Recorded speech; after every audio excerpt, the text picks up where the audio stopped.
Bismillahirrahmanirrahim. Assalamualaikum warahmatullahi wabarakatuh. Baik Anda semuanya, Ustaz doakan semoga selalu sehat walafiat ya. Jangan terlalu banyak main keluar ya. Terus selalu menjaga kebersihan di rumah ya. Nah, baik Anda semuanya, langsung saja ya. Hari ini kita mata pelajarannya yaitu pendidikan agama Islam. Oke, maaf ya atas keterlambatannya. Kemarin kita sudah membahas mengenai halaman 38 yaitu pengertian beriman kepada malaikat. Nah, kemudian sifat malaikat, bagian C-nya nama dan tugas malaikat. Nah, di situ Ustadz mencoba mengulangi kembali ya mengenai 3 materi tersebut. Nah, pengertian beriman kepada malaikat itu di halaman 38 ya, sama-sama lihat Anda. Nah, di situ malaikat adalah salah satu makhluk Allah yang tidak bisa dilihat oleh mata kita. Nah, itu malaikat itu adalah makhluk ghaib yang tidak bisa kita lihat oleh mata kita. Nah, jadi mereka diciptakan dari cahaya, memiliki sifat untuk selalu taat kepada Allah Subhanahu wa taala dan tidak pernah mendurhakai perintahnya. Jadi malaikat itu selalu taat terus kepada Allah Subhanahu wa taala. Ya, apapun yang diperintah oleh Allah Subhanahu wa taala, malaikat laksanakan. Nah, oke.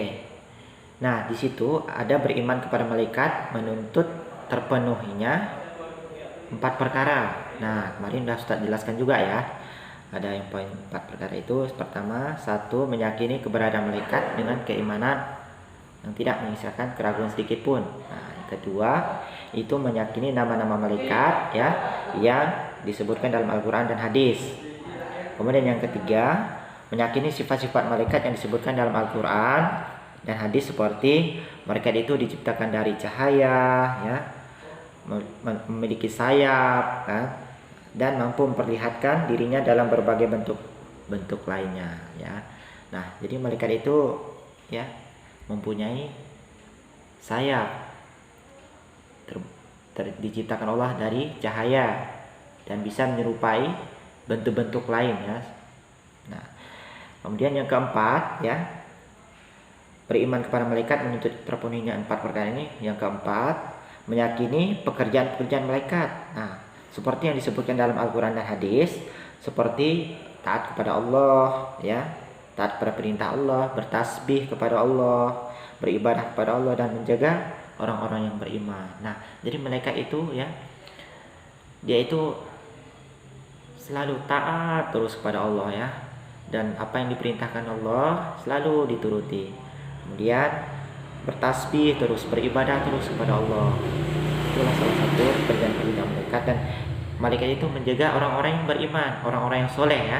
Nah, orang-orang yang rajin membaca Al-Quran, orang-orang yang rajin belajar agama ya, orang yang rajin belajar buku-buku umum juga ya. Pokoknya malaikat itu menjaga orang-orang yang seperti itu ya. Nah, insyaallah jika Anda serius belajar di rumah ya, menjaga kebersihan juga, itu termasuk dari iman juga ya. Nah, jadi malaikat menjaga kita insyaallah ya. Nah, kemudian bagian B ya, sifat malaikat ya. Ustaz hanya mengulangkan sedikit. Sifat malaikat itu ada 5. Sifat malaikat ada 6 ya. Nah, coba lihat di halaman 39 sama halaman 40. Nah, malaikat yang pertama itu diciptakan dari cahaya ya. Kemudian yang kedua bisa menyerupakan dirinya dalam bentuk manusia. Nah, yang ketiga memiliki sayap dengan jumlah yang beragam. Kemudian yang keempat, taat kepada Allah dan tidak mendurhakai perintah-perintahnya. Nah, itu sifat-sifat malaikat. Kemudian yang kelima ya, tidak berjenis kelamin. Nah, malaikat ini tidak berjenis kelamin ya. Yang keenam, tidak makan dan tidak minum. Nah, jadi nanti Ananda bacakan itu ya. Yang poin pertama itu sifat-sifat malaikat itu diciptakan dari cahaya ya. Yang kelima itu tidak berjenis kelamin. Nah, maksudnya tidak berjenis kelamin ini, jadi orang-orang musyrik itu pada masa Nabi Muhammad SAW ya menyebut Allah memiliki anak perempuan.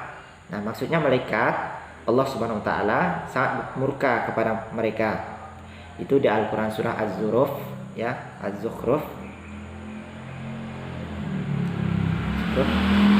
surah ke-43 ayat ke-19. Nah, karena Allah tidak dilahirkan dan malaikat tidak berjenis kelamin wanita atau laki-laki. Nah, itu sudah jelas ya di dalam Al-Quran. Nah, kemudian bagian C. Nah, karena ini Ustaz percepatkan ya. Bagian C itu halaman 40, nama dan tugas malaikat. Nah, kemarin sudah Ustaz jelaskan juga ya. Di sini nama dan tugas malaikat. Malaikat itu ada namanya juga ya, seperti Jibril bertugas menurunkan wahyu ya. Kedua, Mikail bertugaskan menurunkan hujan dan menumbuhkan tanaman.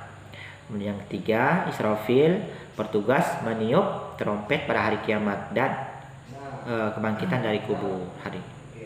Nah, kemudian yang keempat, malaikat maut ya, bertugas untuk mencabut nyawa ya, seperti kita ini ya.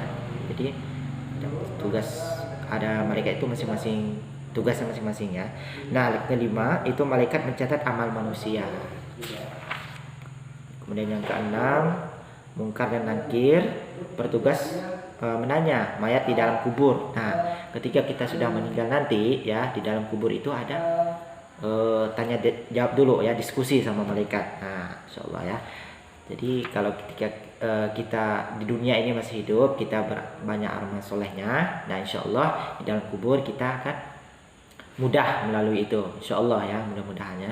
Nah, maka dari itu untuk anda semuanya dan kita semuanya ya, selalu menjaga apa yang syariatkan oleh Allah Subhanahu wa taala ya.